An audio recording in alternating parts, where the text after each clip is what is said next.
Lorsque tu démarres un projet, quel qu'il soit, tu vas avoir forcément des embûches, des obstacles, des choses que tu n'auras pas prévues et auxquelles tu devras te confronter. Un des bons moyens de pallier à ce genre d'émotions négatives liées à ces inconvénients, c'est justement de lister à l'avance toutes les possibilités que tu peux rencontrer dans l'obtention de ton projet. Par exemple, si ton objectif est de devenir champion du monde de boxe française, sur ta liste, il y aura écrit perdre une compétition, se faire une blessure musculaire, ne pas avoir assez de temps ou d'argent pour aller jusqu'au lieu de la compétition, ça peut arriver. Plein de petites choses comme ça, mais il va falloir prévoir, anticiper.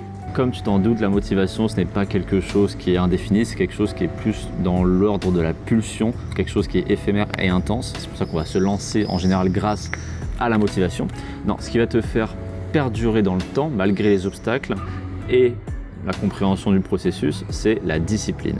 La discipline, c'est avant tout l'absence de choix. Tu vas suivre un chemin aveuglément en faisant abstraction des potentiels éléments, des potentielles choses qui pourraient te donner une perception négative du processus.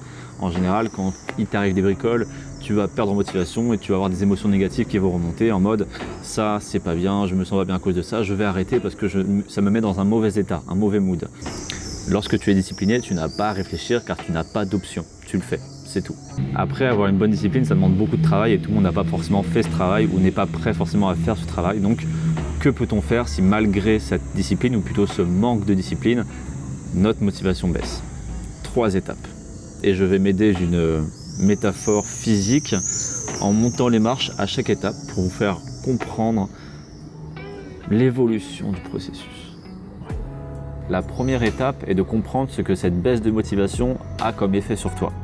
Si tu te sens pas trop bien, c'est qu'elle a peut-être un peu de valeur pour toi. Si par contre, tu n'en as tout simplement rien à foutre, c'est peut-être que ce projet ne te tient pas autant à cœur que tu le pensais. Et peut-être que tu te forces pour plaire à tes parents, pour plaire à la société, parce qu'il faudrait faire ça, tu vois. Donc il y a des injonctions parfois qu'on nous impose, donc peut-être que c'est un truc dans le genre.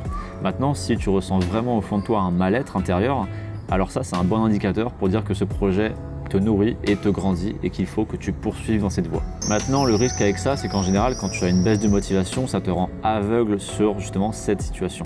Tu n'arrives pas à prendre suffisamment de recul pour prendre les bonnes décisions.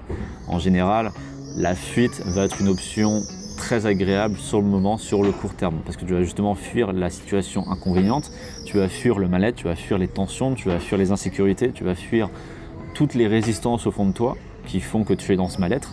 Et cette fuite va t'apporter du bien-être présent, du bien-être éphémère, du bien-être à courte échelle. Tu vas avoir du mal à analyser la situation, tu vas avoir un point de vue trop étroit et tu risques d'abandonner pour un plaisir immédiat, pour un plaisir à court terme, alors qu'en fait tu ne fais que t'auto-convaincre que la fuite est une bonne solution, alors qu'au final tu ne fais qu'abandonner. Et en général, on prend conscience que c'est une fuite bien plus tard après, lorsqu'on a des regrets.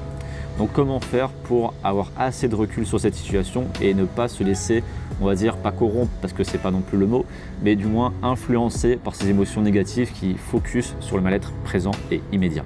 Et c'est la seconde étape qui va nous aider, c'est d'écrire à l'avance où est-ce que tu veux que ton projet t'amène. Quel est ton état A et quel sera l'état B voulu. Par exemple, état A, j'ai 30 kg en trop, je ne me sens pas bien dans mon corps et je m'essouffle dès que je monte 3 marches. État B voulu, 30 kg en moins ou du moins un poids équilibré avec ma morphologie et avec mon corps, je me sens bien dans ma peau et j'ai repris le sport. Je schématise grossièrement, mais l'idée c'est de détailler point par point au plus précis possible tout ce que ton état B va t'apporter pour que tu trouves du sens à tout ce que tu fais et pour avoir une vision plus large, plus globale et plus précise de là où ça va t'amener. Donc lorsque tu perds ta motivation, tu peux relire cette fiche comme un rappel pour regagner en motivation ou justement pour te discipliner à continuer malgré les épreuves. C'est histoire de retrouver du sens à tous ces efforts.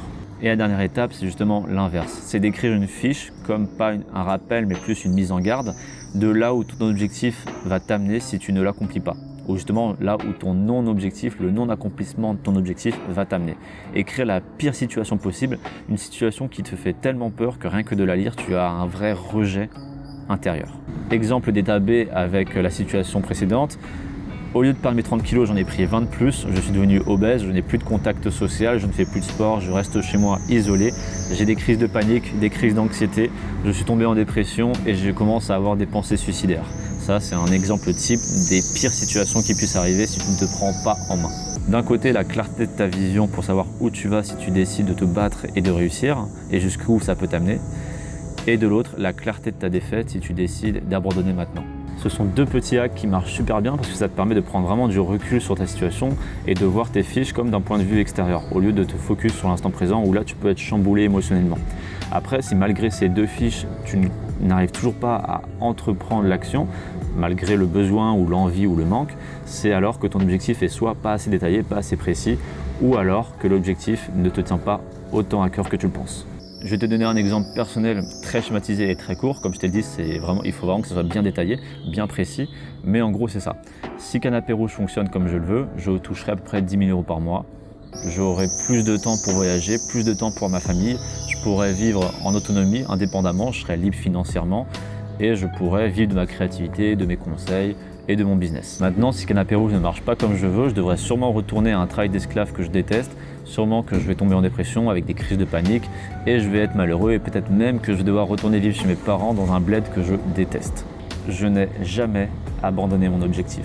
Et pour finir, je t'invite à regarder ma vidéo sur la persévérance où je t'explique de manière détaillée et approfondie comment persévérer.